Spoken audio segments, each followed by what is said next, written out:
नमस्कार, मी सुनीता 3S किचनमध्ये आपल्या मनापासून खूप खूप स्वागत आहे। थंडीच्या दिवसात हरभऱ्याची खूप प्रमाणात भाजी मिळते, म्हणून मी आज आले आहे शेतात हरभऱ्याची ताजी ताजी कवळी भाजी खुडण्यासाठी। याच्यावरून तुम्ही आज ओळखलंच असेल आजची माझी रेसिपी कुठली आहे ती। हो, मी आज बनवणार आहे हरभऱ्याची भाजी। मस्त चवदार, पौष्टिक, झटपट अशी हरभऱ्याची भाजी। चला तर मग रेसिपीला सुरुवात करूया। पण त्याआधी तुम्ही माझ्या चॅनलवरती नवीन असाल तर लाईक करा, शेअर करा, सबस्क्राइब करा आणि बेल आयकॉनची घंटी दाबा, म्हणजे माझे नवनवीन रेसिपीज तुमच्यापर्यंत पोहोचतील। मी साधारणतः अर्धा किलोच्या आसपास भाजी घेतलेली आहे। तुम्ही तुमच्या आवडीनुसार घ्या आणि या पद्धतीने 2-3 वेळा तिला झटकून घ्या, म्हणजे जे बारीक किडे असतील किंवा आळे असतील त्या खाली पडतील।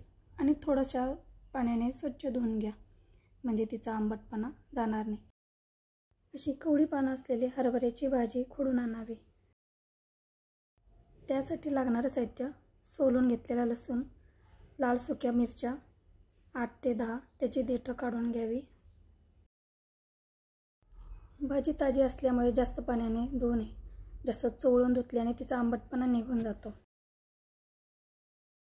देठं काढून झाले की लसूण हलक्या हाताने ठेचून घ्या। थोडा जास्त प्रमाणात लसूण टाकावा, जेणेकरून भाजीला छान वास आणि छान चव येईल।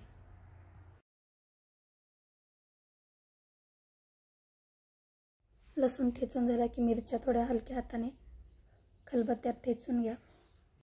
मिरची ठेचण्याचं कारण एकच की त्याच्यातल्या बिया आपल्याला वेगळ्या करायच्या आहेत। जास्त बी टाकल्याने भाजी तिखट होऊ नये म्हणून ठेचून झाले की एका प्लेटमध्ये काढून घ्या। कढई तापवून 3 ते 4 चम्मच तेल,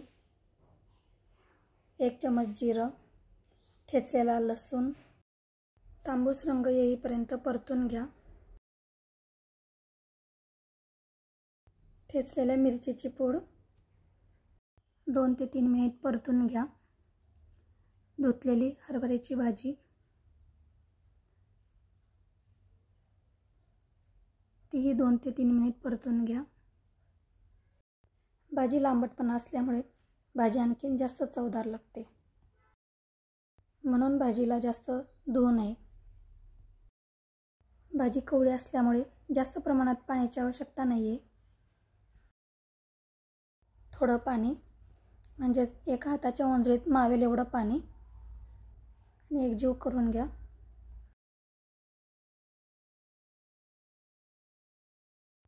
चवीनुसार मीठ,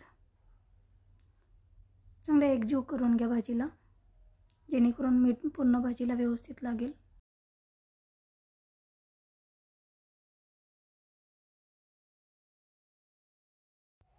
भाजलेल्या शेंगदाण्याचं कूट थोडं जाड बारीकच असावं। व्यवस्थित एकजीव करून घ्या भाजीला। तुम्ही माझ्या चॅनलवर नवीन असाल तर सबस्क्राइब करा, लाईक करा, शेअर करा आणि बेल आयकॉनची घंटी दाबा। झटपट अशी हरभऱ्याची भाजी आपली तयार झाली आहे। भाजी एक प्लेटमध्ये काढून घ्या आणि गरमागरम चपाती भाकरीसोबत खाण्यास द्या। तुम्हाला माझी रेसिपी कशी वाटली कमेंट करून नक्की सांगा। चला तर मग पुन्हा भेटूया एका नवीन रेसिपीजमध्ये। Bye bye.